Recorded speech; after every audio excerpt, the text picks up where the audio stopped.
My parents forced me out of my room so my sister and her kids could take it. They told me to stay in the basement for now, so I planned my exit and walked away, leaving them to deal with their own mess. You know those stories you scroll through at 2 a.m.? The ones about families so messed up, you wonder if they're even real. 3 months ago, I became one of them. I'm 19, male part-time factory worker, full-time engineering student at State, and apparently full-time family doormat. At least I used to be. I'd been living in my childhood bedroom, paying my parents $350 a month in rent, while juggling 12-hour weekend shifts and a course load that would make most people cry. I had a plan. Save up, graduate, get out. I had about $6,000 in my savings account from 2 years of grinding, and I was supposed to be moving into my own place by summer. The factory work was brutal. We supplied packaging materials to half the businesses in the county. My job was loading trucks, breaking down pallets, and doing whatever grunt work needed doing. The pay was decent for a part-time job. And most importantly, nobody cared about family drama. It was the only place I could breathe. Now let me tell you about my older sister and how she decided to ruin my plans. Vicky is 27, single mom of 2 kids she treats more like accessories than humans. Divorced from a guy named Jason, who according to family legend was the worst person to ever exist. Funny thing about Jason though, every time I actually talked to the guy, he seemed pretty normal. Showed up to his kids' events, paid child support on time, never said a bad word about Vicky even after everything. The marriage fell apart because Vicky refused to work spent money they didn't have and threw tantrums when Jason suggested maybe she could contribute something to the household besides posting on Instagram. Anyways, Vicky has always been the golden child. I accepted that reality around age 11 when my parents took her on a big vacation for her 16th birthday, but told me we couldn't afford a gift for my 12th. They could afford to renovate her bedroom, though twice, and buy her a car when she turned 17. I got a bus pass and a lecture about earning my own way. When I turned 17, I got a job at a fast food place and saved for 8 months to buy a 15-year-old Corolla with 200,000 miles on it. My parents didn't contribute a dime, but they sure had opinions about how I should be grateful for the opportunity to learn responsibility. My mother, Donna, operates under the assumption that Vicky's life is harder than mine. Single motherhood is exhausting, Colton. She has anxiety, Colton. You don't understand the pressure she's under, Colton. The woman has never once asked about my college, my job, or my plans for the future. But she can recite Vicky's entire life story the whole time. My father, Vince, is worse. He's the type of guy who peaked in high school, talks about his glory days every chance he gets, and has spent 30 years being bitter that the world didn't hand him everything he thought he deserved. He takes that bitterness out on whoever's convenient. Usually me. Everything I did was wrong. My grades weren't good enough even when I made the dean's list.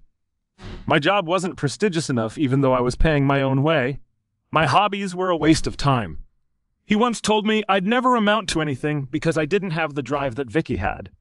Vicky, who hadn't held a job longer than 5 months in her entire life, he had opinions about everything I did.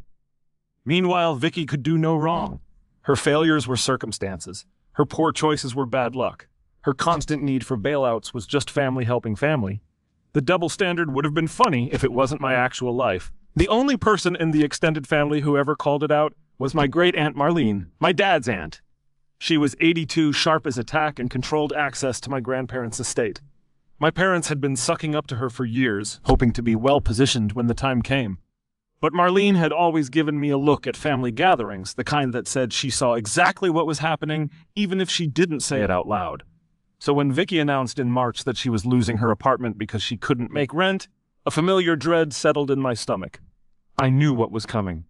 I just didn't expect it to be quite so brutal. The conversation happened on a Tuesday evening. I had just gotten home from an 8-hour shift at the factory, still covered in cardboard dust and smelling like industrial adhesive.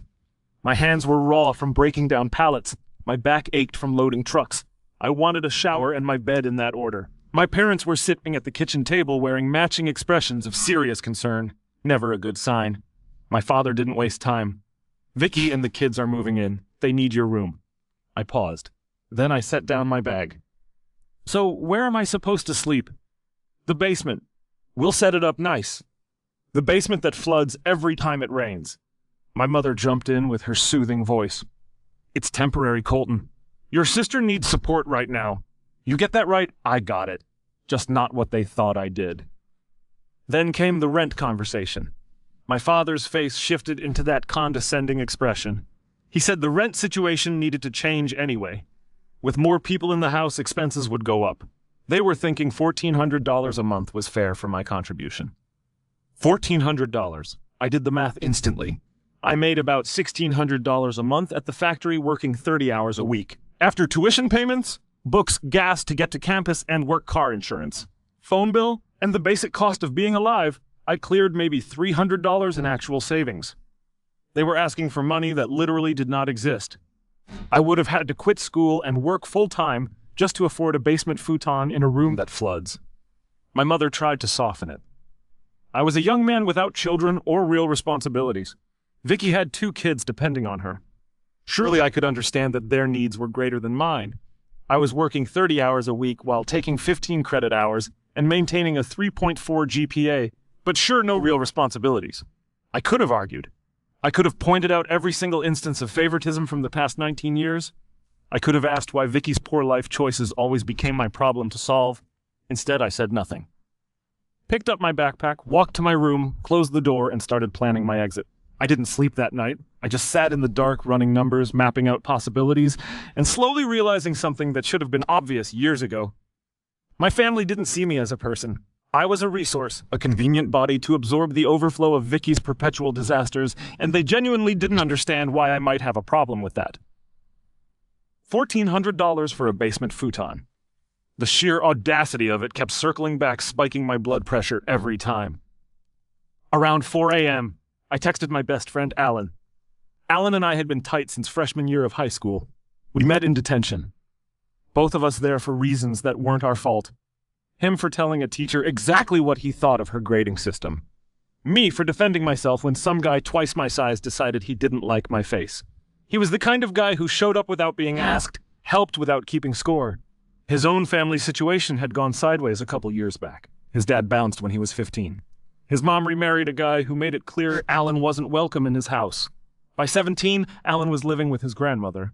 By 18, he had his own apartment. He'd been renting a 2-bedroom place for the past year.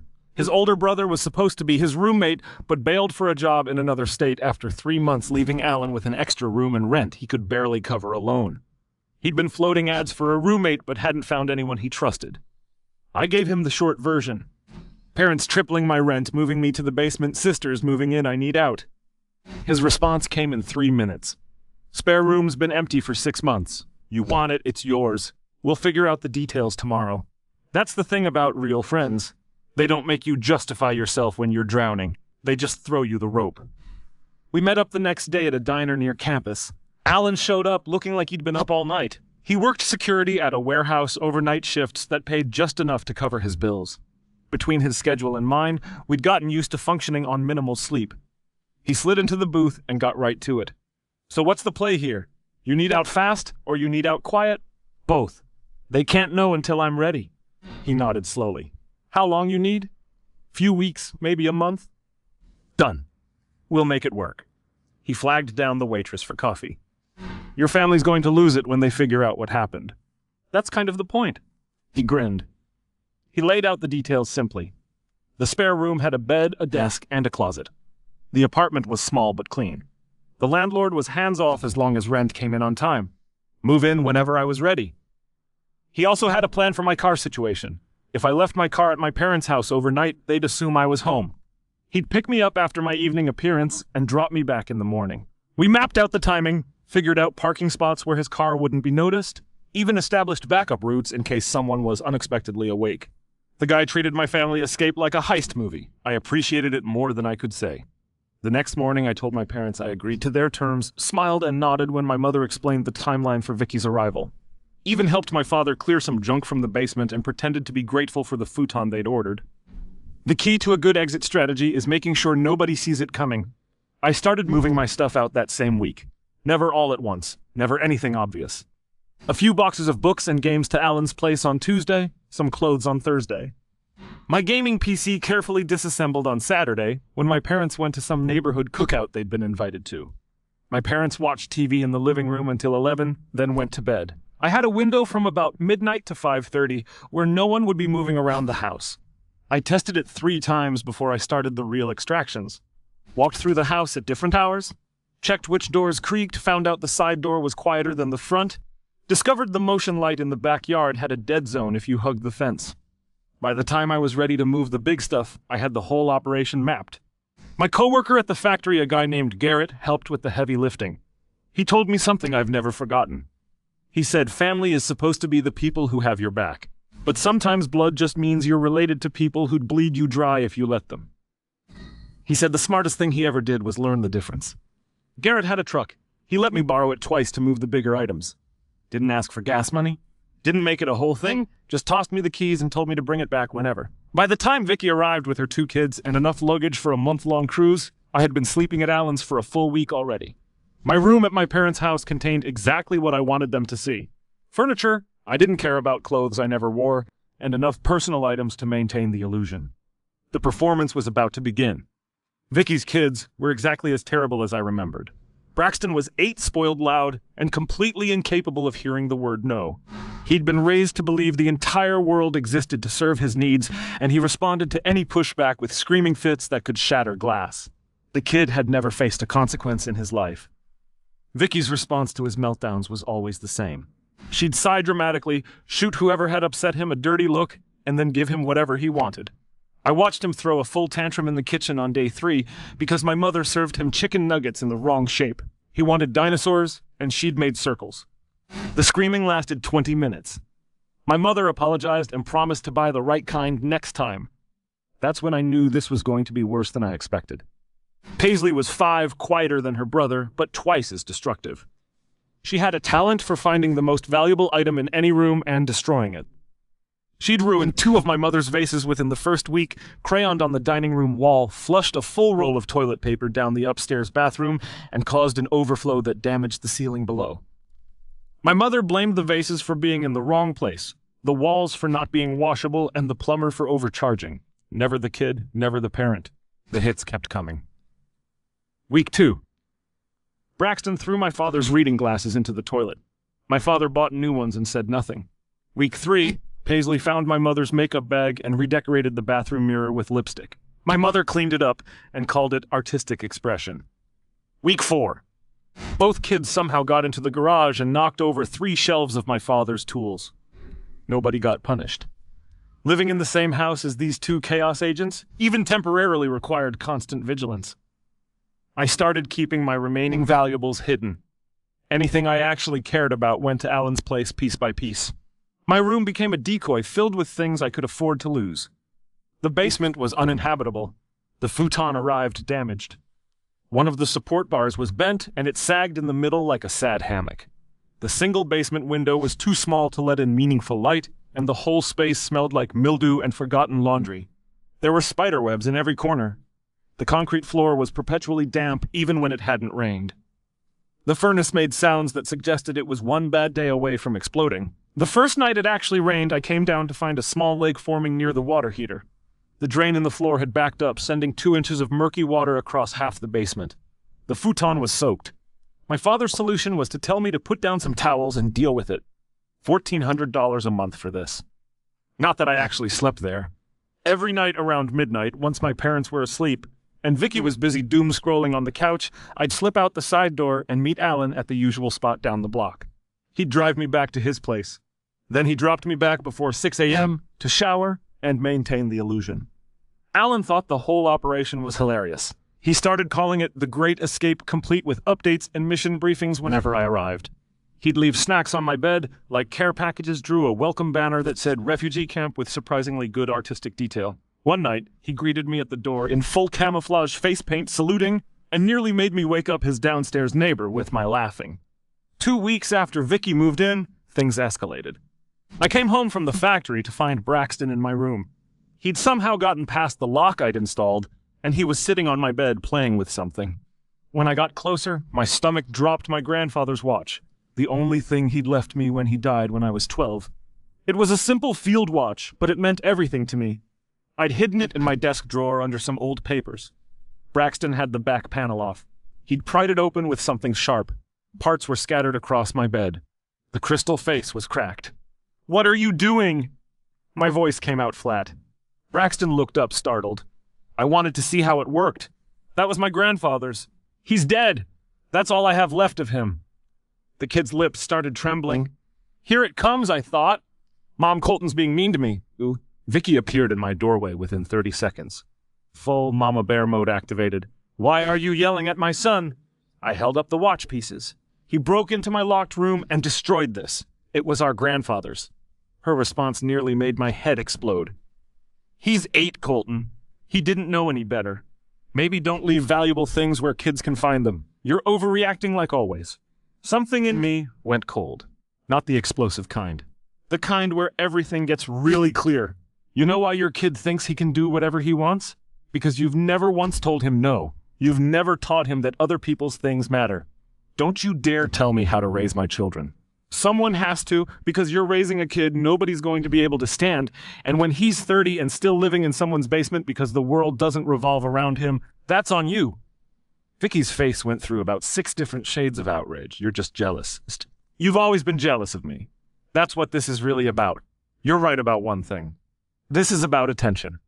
The kind where I get blamed for everything and you get a pass for everything. But I'm done playing that game. You're so dramatic. You always have been, and you're a leech. But at least I can change. I told her to get out of my room. She huffed and grabbed Braxton, shooting me a look that promised this wasn't over. I could hear her complaining to my mother downstairs about how I'd traumatized her precious baby. That night, I moved the last of my actual belongings to Alan's place. The watch pieces went into a small box. I'd find someone who could repair it eventually, but it breaking had given me something unexpected. Permission. Permission to stop pretending, stop performing, stop being the son and brother they wanted me. The countdown to the reveal had officially begun. Living 2 lives turned out to be easier than expected when nobody's paying attention to you anyway. My routine became clockwork. Show up at my parents' house around 6 p.m.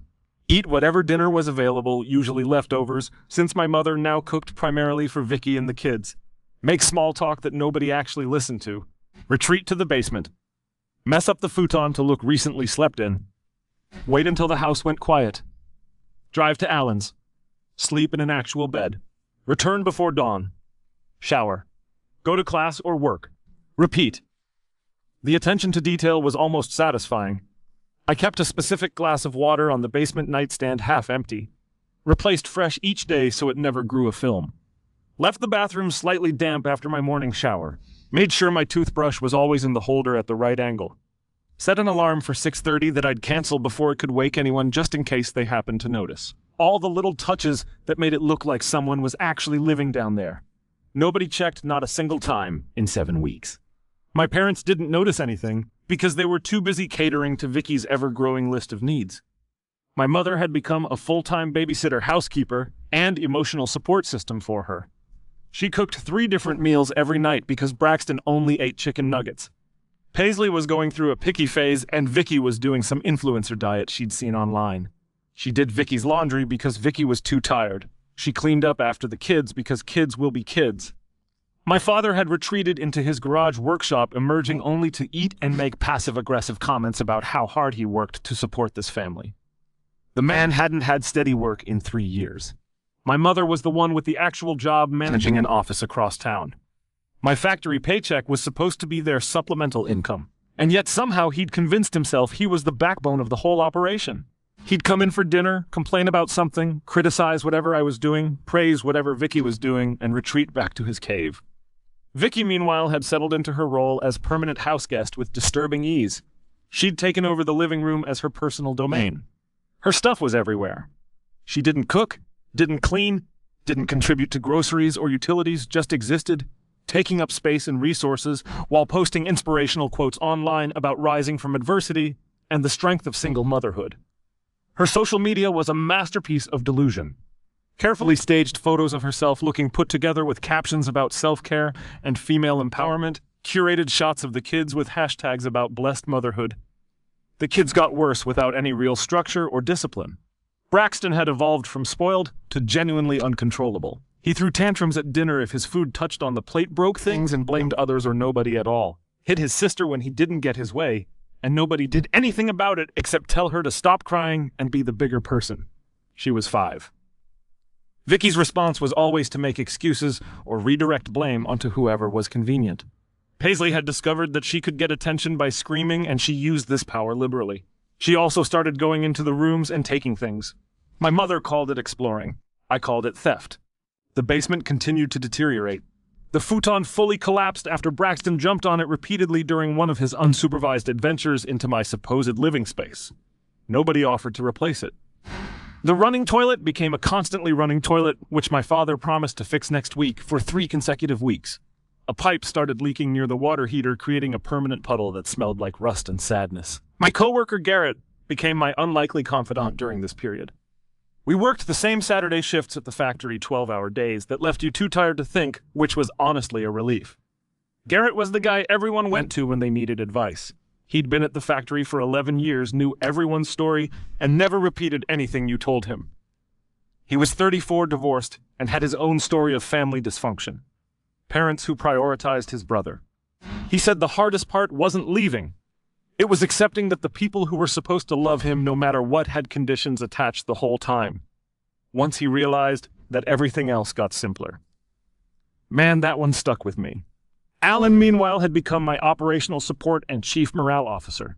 He kept track of the timeline, helped me plan my next moves, and provided the dark humor necessary to survive.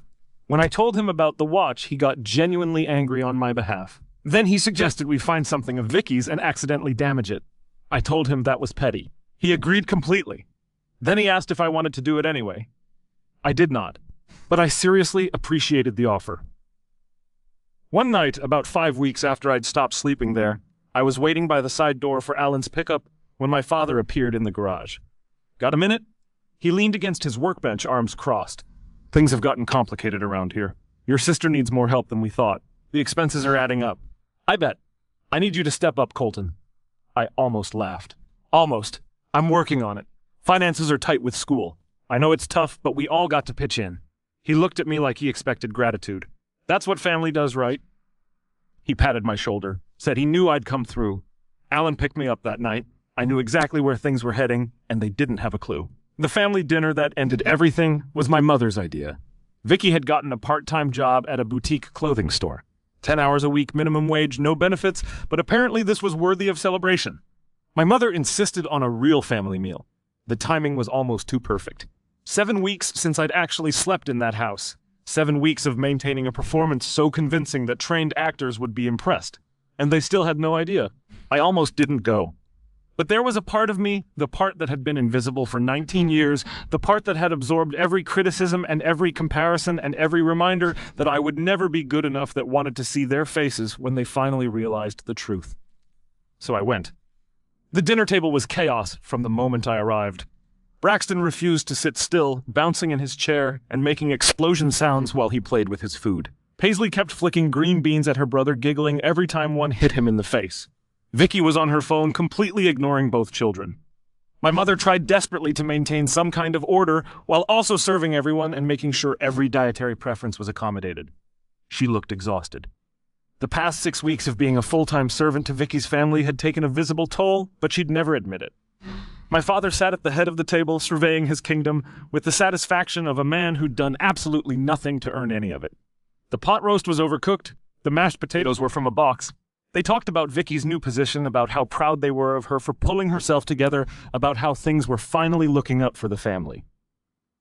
I ate in silence, watching the whole show unfold around me. About halfway through dinner, my father cleared his throat in that way that signaled an important announcement was coming. The conversation died down. Even the kids sensed something and got slightly quieter. He said we needed to discuss the rent situation. I was 2 months behind. That was $2,800 I owed the family. I set down my fork. Vicky looked up from her phone, suddenly very interested in the conversation. My mother's face tightened. My father continued. He understood that money was tight for everyone, especially young people just starting out. But Vicky was trying to save up for her own place. The household expenses had increased dramatically. They needed everyone to contribute their fair share. The words just hung there. They'd rehearsed this, planned it out, probably discussed exactly how to phrase everything to make it sound reasonable. I looked at my sister lounging in her chair. I looked at my parents who had charged me rent since I was 17, while my sister had never paid a dime toward anything in her entire adult life. And I started laughing. I stood up from the table, carefully placed my napkin beside my plate, straightened my shirt. "How funny," I said. "I haven't lived here for 7 weeks." Silence. My mother's face cycled through confusion, disbelief, and panic. She asked what I meant by that. I told them exactly what I meant. I moved out 7 weeks ago. The basement has been empty every single night, and not one of you noticed. Not once did anyone knock on that door. Not once did anyone wonder why they never heard me. 7 weeks. Nothing. My father's face went red. He said that was impossible. My car was in the driveway every day. I parked it there to keep up appearances. I've been staying with someone who actually notices when I exist. Vicky found her voice high and accusatory. She called me a liar, said this was just another attempt to make everything about myself. I turned to face her, told her the family was going through a difficult time because of her choices, her inability to manage money, or parent her own kids. Every crisis in this house for the past decade had her name on it. I told her that her son broke our grandfather's watch, and her response was to tell me I shouldn't leave valuable things where children can find them. In my own locked room, my mother tried to step in, said I was being dramatic. I asked her what family she thought we were, the one that canceled my birthdays for Vicky's events, paid for her wedding and her car while telling me to earn my own way, wanted to charge me $1,400 for a flooded basement while she lived here free. My father stood up, called me ungrateful, said they'd given me a roof for 19 years. I told him I'd paid rent for 2 years on time every month while working and going to school, while they gave my sister thousands they claimed they didn't have when I needed help. I was done pretending any of this made sense. He took a step toward me. I didn't flinch. Whatever he saw in my face made him stop. Vicky demanded to know who I was to judge her. Her life was hard. Being a single mom was exhausting. I told her I wasn't helping with kids whose mother defended them destroying my property. Kids with no boundaries because she was too lazy to set any. Kids she used as shields whenever anyone criticized her. Braxton started his dramatic crying routine. Vicky rushed to comfort him, shooting me a death glare. I turned to my parents one last time, told them I'd already changed my mail, forwarding to my new address, removed my name from any shared accounts taken. Everything that belonged to me, including documentation of every time they claimed they couldn't help me while funding Vicky's lifestyle. My mother asked what that was supposed to mean. I told her Great Aunt Marlene would be getting some interesting reading material. Then I walked out. I drove to Alan's place. He was waiting with a pizza and a movie queued up. Asked how it went. I told him they didn't even realize I was gone for 7 weeks. Not a single check on the basement. Not a single knock on the door. 7 weeks of absolute nothing. And they still expected me to pay $2,800 in back rent. He handed me a slice and said that was the best thing he'd ever heard about secondhand. Then he asked if I wanted to watch something. We watched the movie. I slept better than I had in years. The next morning, my phone had 47 unread messages. My mother crying about how I'd embarrassed the family. My father demanding I come back and apologize for disrespecting them in front of the children. Vicky sending paragraphs about how I'd traumatized Braxton and ruined what was supposed to be her special dinner celebrating her new job. I read them all, responded to none. What they didn't know yet was the other shoe waiting to drop. See, I'd mentioned keeping records. That wasn't a bluff. For the past 2 years, I documented everything. Every time my parents claimed they couldn't help me financially while giving money to Vicky, every rent payment I made, every dismissive comment about my education or job, and more importantly, I documented the state of the basement. They expected me to pay $1,400 a month for photos of the water damage videos of the flooding screenshots of my texts, asking when repairs would be made, documentation of the futon that arrived broken and was never fixed. I sent all of it to my grandfather's sister, my Great Aunt Marlene. She was the one who controlled access to my grandparents' estate, the one my parents had been sucking up to for years in hopes of being included in her will. Aunt Marlene was 82, sharp as a tack. She'd never been a fan of how my parents treated me, but I'd never given her specific proof before until now. I included a letter explaining everything, all of it. 3 days later, she called my parents. I wasn't on the call, but Garrett's cousin worked at the diner where my mother went. According to the secondhand account, Marlene told them she was disappointed in how they'd raised their children, that she'd be reconsidering some of her estate plans in light of this new information. My parents lost their minds. Suddenly, I was getting apologetic texts. My mother wanted to meet for coffee. My father suggested we talk things through. Vicky even reached out, claiming she'd overreacted, and we should move past this for the sake of the family. Aunt Marlene's estate was worth several $100,000. Suddenly treating me well had financial incentives. I didn't respond to any of it. Alan helped me find a watch repair specialist who could restore my grandfather's watch. Took about 3 weeks and cost more than I wanted to spend, but it was worth it. The crystal was replaced. The mechanism was cleaned and serviced. It ticked again steady and reliable the way it had when my grandfather wore it. Garrett offered to let me pick up extra shifts at the factory. More hours meant more money, which meant faster progress toward my goals. I took every shift he could give me. The semester ended, I passed all my classes. Didn't tell my parents about my grades. They didn't ask.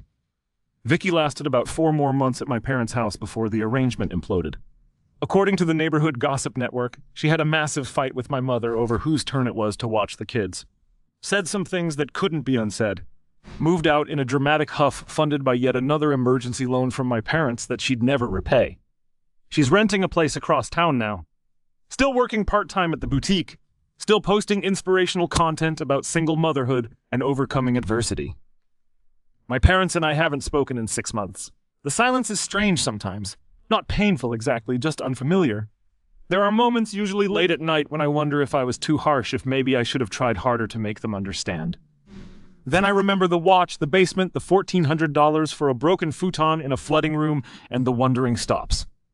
Alan's apartment has become home in a way my parents' house never was. We split everything fairly. We communicate like adults. When something breaks, we fix it together. When one of us is struggling, the other steps up without keeping score. That's what family is supposed to look like. Support without scorekeeping. Respect without conditions. Showing up because you want to, not because you have to. I just had to build it myself. My grandmother sent me a birthday card last month. She's the only one from that side of the family who still reaches out. She'd heard the whole story from her sister, my great-aunt Marlene. Marlene herself sent a separate card a few weeks later. Inside was a check for $500 and a note with almost the same sentiment. She'd also updated her estate plans. I got the impression my parents weren't going to be as well-positioned as they'd hoped. My mother tried one final approach about a month ago. She showed up at the factory, somehow figuring out where I worked. The receptionist paged me, looking confused. I found her in the parking lot standing by her car holding a coffee like a peace offering. "Can we talk, please, about fixing this? About being a family again?" She held out the coffee. "I miss you, Colton. The house feels empty without you. The house had 6 people in it for months. You didn't notice me missing then. You know what I mean?" Her voice cracked. "We screwed up. I know that now. We want to make things right." I didn't take the coffee. "You want to fix this? Start by admitting you treated me different. That Vicky's always been the priority. That you spent 19 years making me feel like I was worth less than her." She opened her mouth. Nothing came out.